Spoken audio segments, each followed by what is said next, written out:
بسم اللہ الرحمن الرحیم بسم اللہ الرحمن الرحیم الحمد للہ والصلاة علی اہلہا۔ عزیز طلبہ السلام علیکم ورحمۃ اللہ وبرکاتہ۔ امید ہے آپ سب خیریت سے ہوں گے۔ شرح المعول کتاب الصلاۃ نماز مسافر کی باس میں 4 مقام پر قصر و تمام میں تخیر کے حکم میں فقہی آراء کا جائزہ لیا جائے گا۔ نماز مسافر کے احکام زیر بحث ہیں۔ 4 مقام پر قصر و تمام میں تخیر کا حکم بیان کیا جا رہا ہے۔ مذکورہ حکم میں اماکن 4 کی تعیین کی جائے گی۔ متعلقہ فروعات اور مسائل خصوصاً فقہی آراء اور نظریات کا جائزہ لیا جائے گا، جیسا کہ اس سے پہلے مشہور کا نظریہ بیان ہو چکا ہے اور شیخ صدوق علیہ رحمہ کا نظریہ بھی بیان ہو چکا ہے۔ باقی اب عبارت میں آتے ہیں۔ فرمایا وطرد المرتضی وابن الجنید الحکم فی مشاہد الائمۃ علیہم السلام ولم نقف علی مأخذہ وطرد آخرون الحکم فی البلدان الاربع۔ پہلے مشہور کا نظریہ بیان ہو چکا ہے۔ مشہور کا نظریہ تھا کہ مسجد مکہ، مسجد مدینہ اور مسجد کوفہ اور حائر حسینی میں مسافر کے لیے نماز کو قصر و تمام میں اختیار حاصل ہے، جبکہ شیخ صدوق علیہ رحمہ کا نظریہ تھا کہ تخیر کا حکم ممنوع ہے، بلکہ وہ مسافر ہے وہاں پہ 4 جگہوں پہ بھی اس کو کیا ہے، قصر ہی پڑھنا واجب ہے۔ اچھا، سید مرتضی اور ابن الجنید نے اس حکم کو عمومیت دی ہے، الحکم یعنی اس حکم تخیر کو عمومیت دی ہے، طرد کرنا یعنی عمومیت دینا، تمام ائمہ معصومین کے مشاہد مشرفہ اور ان کے جو مزارات ہیں ان میں انسان جو مسافر ہوتا ہے اس کو اختیار حاصل ہے کہ وہ نماز کو قصر پڑھے یا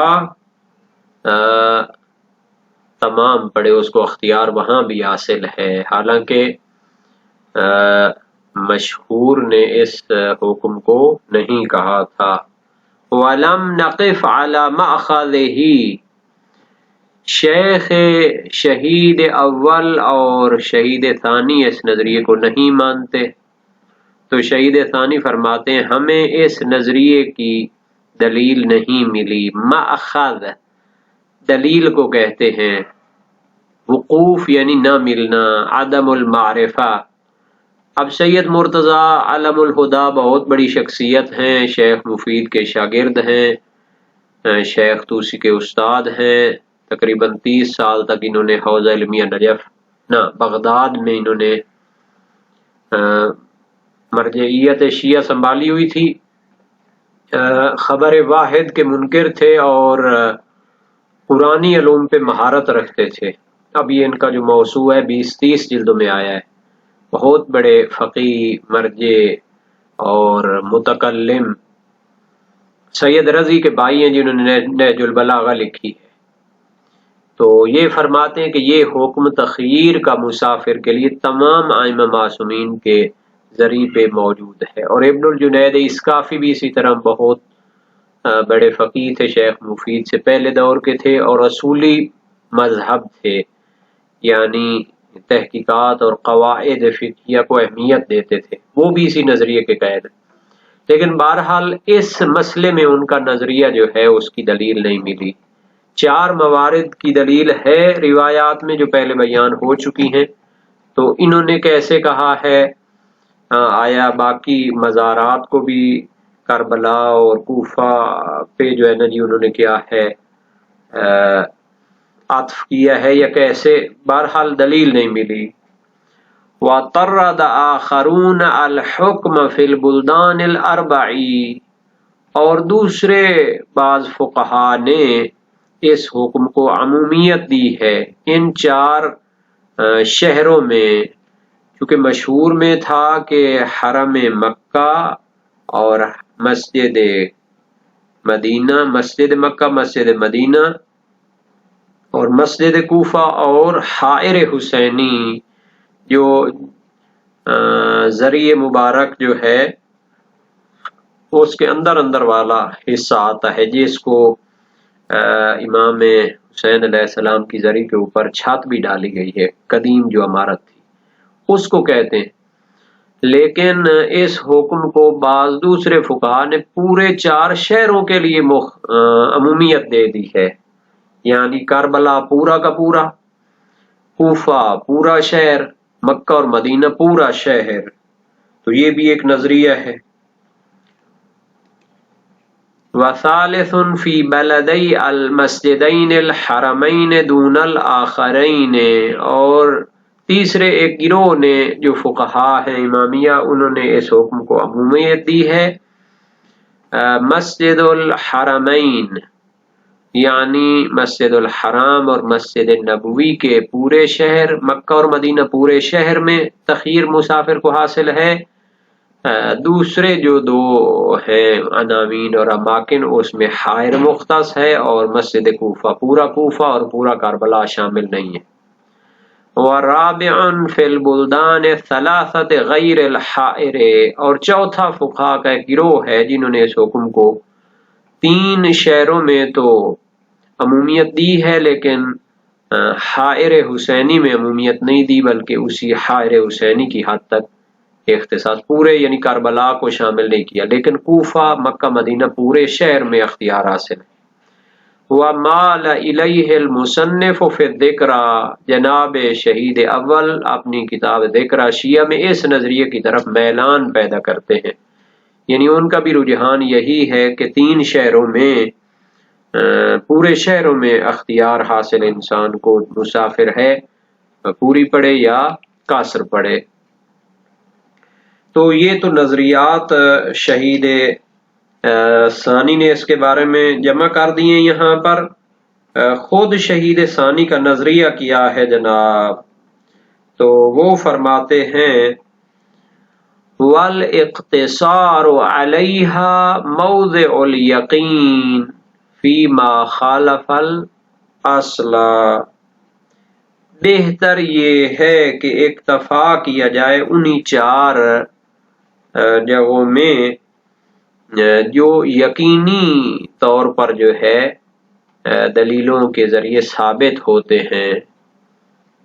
تو شہید ثانی کے ذہن میں اور شہید اول کی علماء کے مطابق مسجد الحرام، مسجد نبوی، مسجد کوفہ اور حائر حسینی، یہ 4 جگہیں خاص طور پر دلیلوں کی روشنی میں یقینی طور پر ان میں تخیر حاصل ہے۔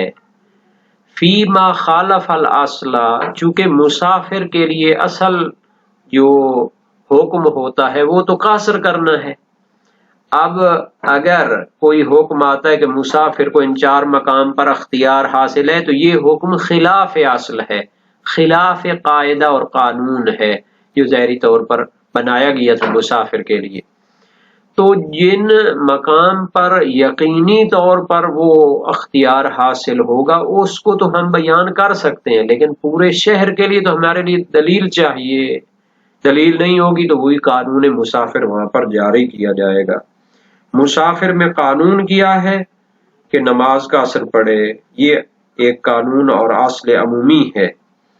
تو جس جگہ کو اس اصل اور قانون سے خارج کیا گیا ہے روایت معتبرہ کے ذریعے، اس کو تو مان لیں گے، لیکن جس کی دلیل نہیں ہوگی پھر اس کو ہم نہیں مانیں گے۔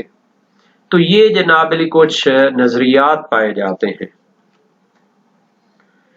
تو شیخ مفید علیہ رحمہ اور سید مرتضیٰ علیہ رحمہ سے منقول ہے کہ ان 4 مقام پر تمام پڑھنا متعین اور واجب ہے۔ تو یہ نظریہ بھی جناب علی اپنی جگہ قابل غور ہے اور درست نہیں ہے، چونکہ روایات میں تخییر ہے نہ کہ فقط تمام۔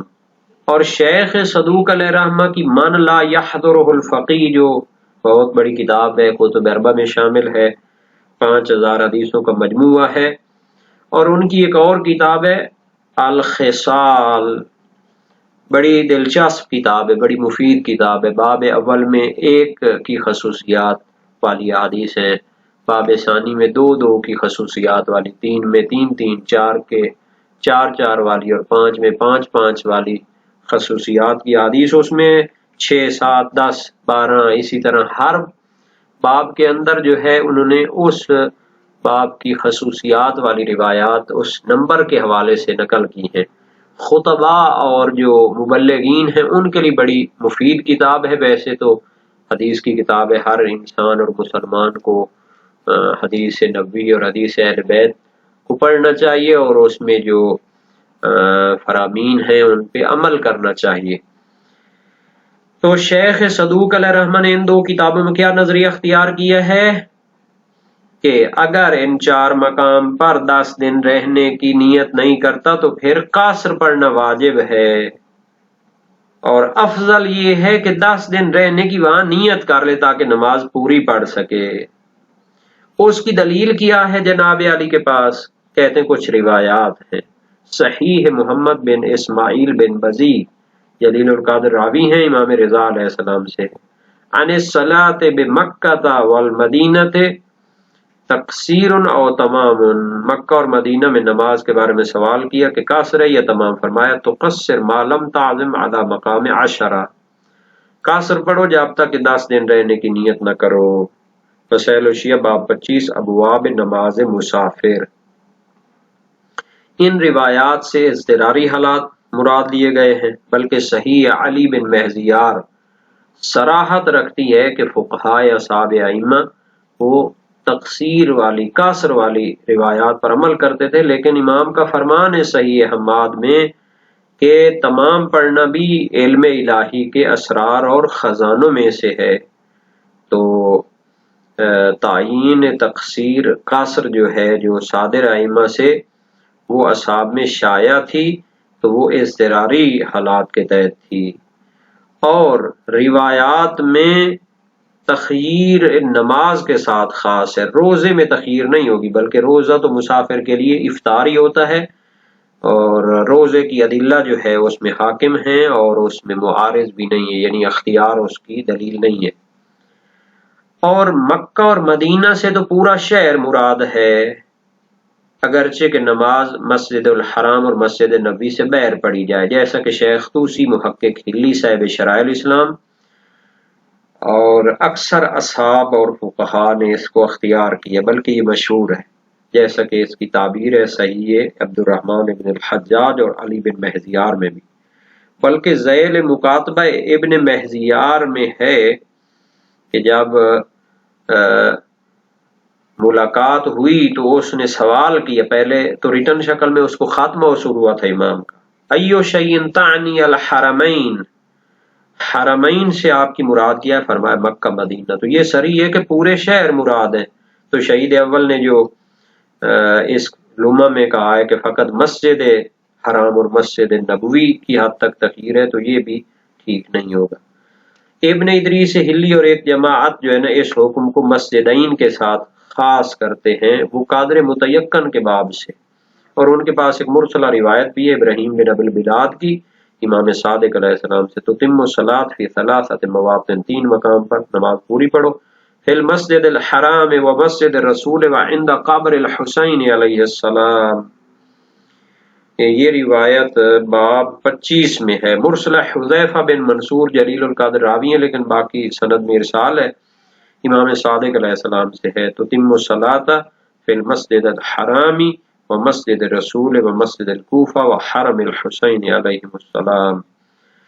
تو یہ بھی باب 25 میں۔ اسی طرح خبر ابو البصیر کوفی بھی ہے، تو ان میں مسجد کا عنوان ہے، تو ان کی سندیں اول تو ضعیف ہیں، قابل غور ہیں، اور تخصیص کی صلاحیت بھی نہیں رکھتی، کیونکہ مسجد حرام مسجد نبوی کا جو ذکر ہے ممکن ہے کہ وہ کیا ہو من باب المثال ہو، چونکہ اکثر نماز مدینہ اور مکہ میں انہی مساجد میں پڑھی جاتی ہے، اور اس عموم کے لیے جو گواہ ہے وہ ہے کہ امام نے مکہ اور مدینہ کا ذکر کیا ہے، اور پھر مسجد کوفہ اور قبر امام حسین علیہ السلام کا ذکر کیا ہے۔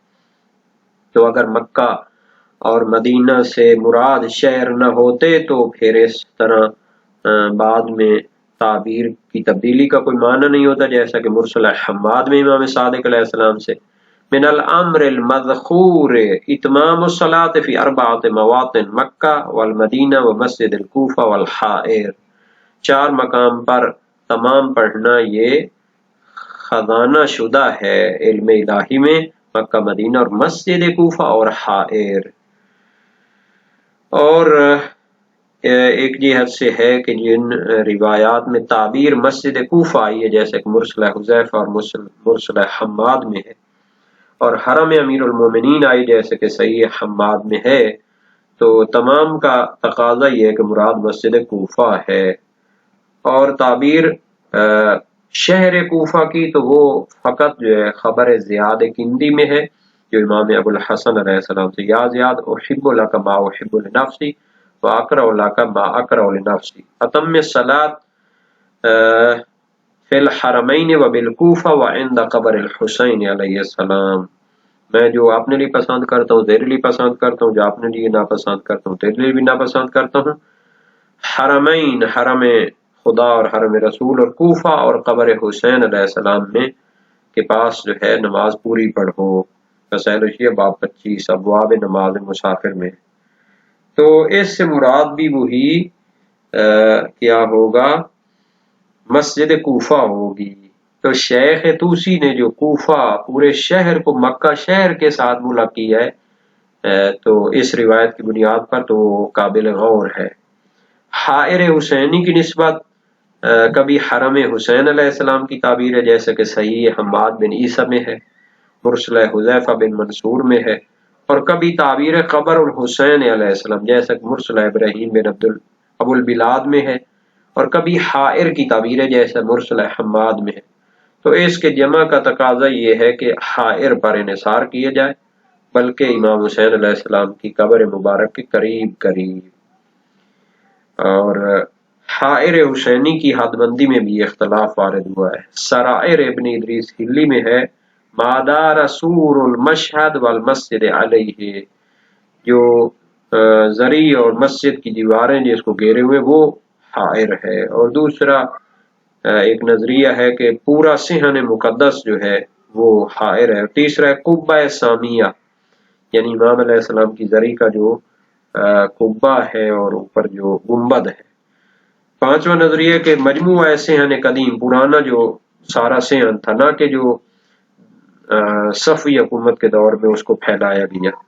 تو بہرحال ان تمام نظریات کی دلیلیں واضح نہیں ہیں، اور ابن الجنید اور سید مرتضیٰ نے ان اماکن اربع کے ساتھ تمام ائمہ معصومین کے جو مزارات ہیں ان کو بھی تخییر کے حکم میں جمع کیا ہے۔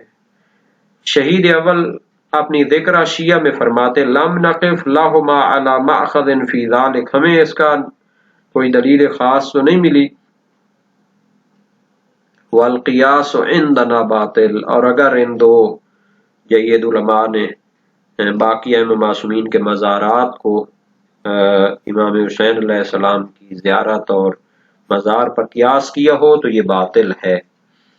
بہرحال اس حکم میں کافی جو ہے نظریات وغیرہ پائے گئے ہیں، جو معتبر روایات کی روشنی میں چیز ثابت ہوتی ہے اس کو ماننا چاہیے، اور باقی جو اجتہادات اور علمی اختلافات ہیں یہ اپنی جگہ قائم ہیں۔ اس ایک چیز کی تو میں تاکید کرتا ہوں کہ یہ جو اجتہاد میں علمی اختلاف ہوتا ہے اس کی گنجائش رہنی چاہیے۔ واضح طور پر صحیح و سند حدیث موجود ہے، لیکن شیخ صدوق علیہ رحمہ اس کے منکر ہیں، تو ہو سکتا ہے ان کے ذہن میں کوئی ایک جہت موجود ہو، کوئی شاہد بھی ان کے پاس موجود ہو۔ تو اس وجہ سے جو لوگ خشکی پھیلاتے ہیں اور علماء اور مجتہدین کے نظریات پر سختی سے جرح کرتے ہیں، اصل میں ان کو علمی اختلاف اور جو اجتہادی کاوشیں ہوتی ہیں اس کی اہمیت اور اس کی علمی ویلیو کا ہی پتہ نہیں ہے، بس وہ اپنی جو ہے نا ایک دنیا بسائے ہوئے ہیں۔